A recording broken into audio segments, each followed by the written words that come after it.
Hello and welcome to ashford.com. You are watching an interesting video on viral infection in the nose can trigger bacteria to migrate from there to the ear, causing a middle ear infection.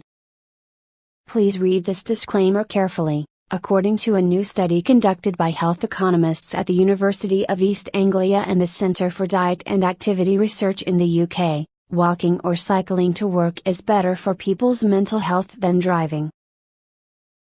Middle ear infection, acute otitis media, is very common in young children. Now, a new study from the US suggests one of the triggers can be a viral infection in the nose. The researchers say a viral infection in the nose can trigger bacteria to migrate from there to the ear, causing a middle ear infection. The researchers, from Wake Forest Baptist Medical Center in Winston-Salem, NC, report their findings in the journal Infection and Immunity. Lead author W.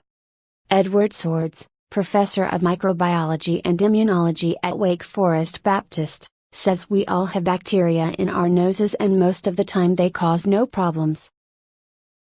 However, under certain conditions those bacteria can migrate to the middle ear and cause an ear infection, and now we have a better understanding of how and why that happens. In their animal study, he and his colleagues shows that when the nose is infected with both a flu virus and a bacterium that commonly causes ear infections in children, it leads to inflammation of nasal tissue that in turn increases the number of bacteria and the likelihood they will travel down the eustachian tube to the middle ear. The bacterium they investigated is Streptococcus pneumoniae, which is known to live in children's noses in two phases, one where it does no harm, and the other where it becomes invasive. In its invasive phase, the bacterium is also often found in the infected ears of children. Presence of flu virus causes infection by S. pneumoniae even in benign phase. However, the researchers found that when the flu virus is also present in the nose, it causes S. pneumoniae to grow and infect the ear, regardless of whether it is in the harmless, benign phase or the invasive phase.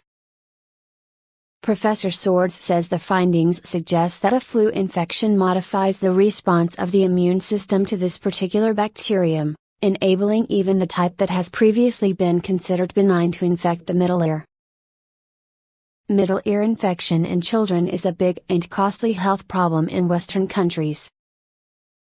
According to the American Academy of Otolaryngology, head and neck surgery, around 3 in 5 children in Western countries will have their first middle ear infection by the age of 1.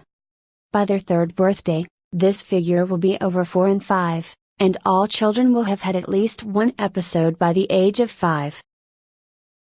In the US alone, middle ear infections account for around 25 million clinical visits a year, costing an estimated $3 billion in treatments. This figure doubles if you take into account lost wages for parents. Streptococcus pneumoniae bacteria are thought to cause 50 to 60% of middle ear infections. The study was sponsored by the National Institutes of Health Institute of Deafness and Other Communication Diseases, and AstraZeneca.